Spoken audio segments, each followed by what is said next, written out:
Assalamualaikum warahmatullahi wabarakatuh. Bertemu kembali dengan Bu Guru ya anak-anak. Bagaimana kabarmu hari ini? Sehat? Iya. Bu Guru harap anak-anak tetap menjaga dan melaksanakan protokol kesehatan agar badan kita tetap sehat ya. Oke. Pada kesempatan kali ini kita akan belajar tentang pengelolaan usaha di bidang ekonomi. Manusia bekerja atau melakukan kegiatan ekonomi dalam rangka untuk memenuhi kebutuhan hidup. Pengelolaan ekonomi dapat dilakukan baik secara pribadi maupun kelompok. Jadi, manusia harus bekerja jika ingin segala kebutuhan hidupnya itu terpenuhi. Bagi orang-orang yang malas bekerja, maka wajarlah ketika mempunyai keinginan untuk membeli barang-barang yang dia inginkan tidak mampu membelinya. Karena apa? Malas bekerja. Maka dari itu ya, kita mulai kecil belajar untuk mandiri dan bekerja sesuai kemampuan kita. Ya, kita lanjutkan. Jika usaha itu dilakukan secara personal atau pribadi, biasanya jumlah modal terbatas atau sedikit. Tanggung jawab serta resiko usaha ditanggung sendiri. Ya iyalah, wong usaha sendiri. Mosok suruh nanggung orang lain nggak mau ya? Tentu saja nggak mau. Ya, oke kita ke contohnya sekarang. Contoh ekonomi yang dikelola secara individu itu misalkan usaha pertanian. Ya, usaha pertanian misalkan ayah atau kakek kita mempunyai sawah ladang tegal dikerjakan sendiri. Nah, ini adalah contoh usaha pertanian. Ditanami berbagai macam sayuran, misalkan buah-buahan dan sebagainya. Berikutnya adalah industri kecil. Industri kecil ini contohnya adalah industri pembuatan tahu, kemudian kecap, dan membuat susu kedelai. Berikutnya adalah perdagangan. Ini maaf ya, tulisannya yang betul adalah perdagangan. Selanjutnya kerajinan tangan dan jasa.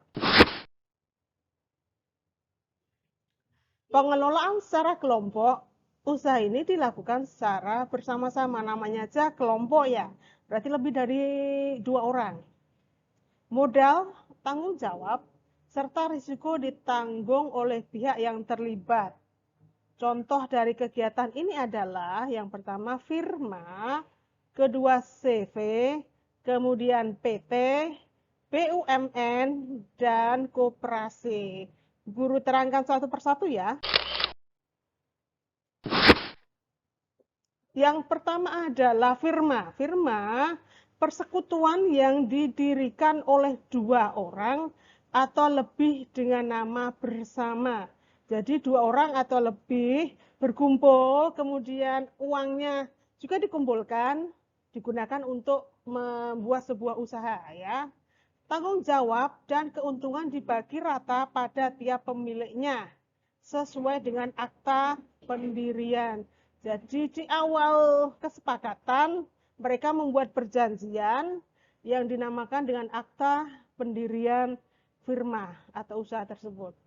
Kemudian disahkan oleh badan hukum.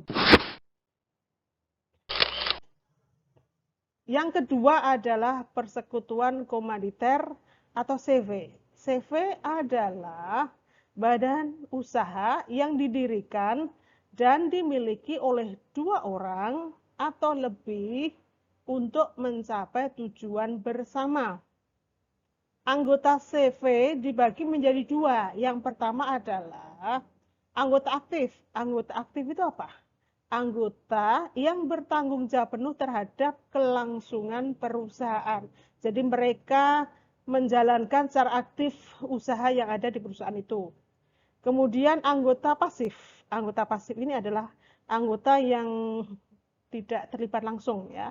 Mereka hanya menerima keuntungan dengan tanpa bekerja di perusahaan tempat mereka menanamkan modal. Jadi ketika ada kerugian, maka anggota pasif ini hanya bertanggung jawab atas kerugian sebatas besar modal yang diinvestasikan atau ditanam, ya. Keuntungan dibagi sesuai dengan kesepakatan awal. Contoh yang berikutnya adalah perseroan terbatas. PT adalah perusahaan berbadan hukum yang modalnya diperoleh dari penjualan saham. Apa itu saham? Saham adalah surat berharga yang menunjukkan bahwa seseorang itu menanamkan modal di perusahaan. Misalkan saya nih mempunyai uang 3M. M apa itu? Miliar misalkan. Mimpi kali ya, tapi ya mudah-mudahan saja ya, berdoa. 3 miliar. Kemudian Bu Guru membeli saham. Nah, maka berarti Bu Guru ikut memiliki perusahaan tersebut. Maksudnya seperti itu, ya. Setiap pemilik saham akan mendapatkan dividen sesuai besar modal yang dia investasikan. Jadi akan mendapatkan keuntungan sesuai dengan uang yang ditanam di perusahaan tersebut. Oke, badan usaha milik negara. BUMN adalah badan usaha yang sebagian atau keseluruhan kepemilikan dikuasai oleh negara. Mengapa dikuasai oleh negara? Nih, alasannya adalah modal BUMN ini berasal dari kekayaan negara yang sengaja dipisahkan. Ya, dipisahkan untuk dikelola dalam suatu usaha yang nantinya hasil atau keuntungan dari BUMN digunakan untuk mensejahterakan rakyat. Oke. Contoh BUMN yang pertama adalah PT PLN. PT PLN ini tentang kelistrikan ya. Kalau tidak ada PLN, kita akan merasa gelap ya di malam hari. Dan kita tidak bisa beraktivitas tanpa adanya listrik. Maka PLN ini penting nih ya. Lanjut, PT Kereta Api Indonesia, PT Pos Indonesia, dan berikutnya adalah PT Taspen. Apa ini Taspen? Taspen itu adalah tabungan pensiun. Jadi, ketika seorang pegawai negeri itu masih bekerja, maka dipotong gajinya, didaftarkan ke tabungan pensiun. Ketika mereka sudah pensiun akan mendapatkan uang pensiun dari sini ya. Oke, PT Kimia Farma. PT ini bergerak di bidang obat-obatan anak-anak ya. Selanjutnya adalah PT Pelni. Ini angkutan yang berada di jalur perairan, mengangkut barang, bisa juga mengangkut orang menyeberangi lautan. Oke. Dan terakhir adalah PT BNI, ini bank ya. Bank yang berdiri di Indonesia, namun cabangnya ada di berbagai negara, bahkan di Amerika, di Jepang, di Inggris, BNI itu ada loh ya.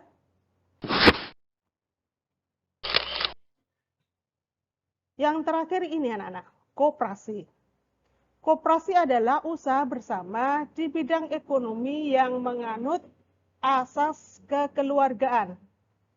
Tujuan dari koperasi adalah, ini adalah ya, maaf, sekali lagi, ada kesalahan pengetikan. Ini adalah, tujuan dari koperasi adalah untuk mensejahterakan anggotanya. Jadi para anggota yang ikut serta dalam keanggotaan koperasi akan mendapatkan kesejahteraan. Oke. Contohnya ini, ketika di akhir tahun, koperasi itu biasanya akan membagikan keuntungannya yang disebut dengan SHU. Apa itu SHU? Sisa hasil usaha. Jadi, ketika tutup tahun, akan diadakan rapat, melaporkan modal, jalannya usaha koperasi, dan sisa hasil usahanya dibagikan kepada para anggotanya. Kita lanjut, landasan didirikannya koperasi adalah yang pertama landasan ideal, yaitu apa anak-anak? Pancasila. Anak-anak tentu hafal ya Pancasila. Jangan hanya dihafalkan, tapi juga diamalkan dalam kehidupan sehari-hari ya. Oke. Berikutnya adalah landasan struktural. Landasan struktural ini berupa Undang-Undang Dasar tahun 1945. Dan yang terakhir adalah landasan mental. Apa saja yang termasuk dalam landasan mental? Nih, buku tunjuk ya. Rasa karsa, rasa setia kawan, dan rasa kesadaran pribadi. Contoh koperasi adalah yang pertama koperasi konsumsi. Apa itu konsumsi? Maksudnya berarti koperasi ini menyediakan barang-barang kebutuhan sehari-hari. Kemudian koperasi simpan pinjam. Di koperasi ini kita dapat menabung atau meminjam uang. Contohnya di slide nih ada namanya koperasi simpan pinjam Sinar Merak Santoso SMS. Seperti di HP anak-anak saja ya, SMS. Berikutnya, koperasi produksi, terus koperasi jasa. Apa koperasi produksi? Koperasi yang usahanya memproduksi barang, menghasilkan barang ya. Berikutnya koperasi serba usaha. Lah ini yang serba usaha itu apa-apa ditangani. Misalkan koperasi konsumsi iya, koperasi simpan pinjam iya, koperasi produksi iya. Mengapa kok bisa mengurusi semua? Karena modalnya sudah besar ya. Terakhir adalah KUD, koperasi unit desa. Biasanya koperasi ini membantu para petani dalam pengadaan pupuk ini ya anak-anak. Sudah paham sampai di sini? Sudah? Alhamdulillah.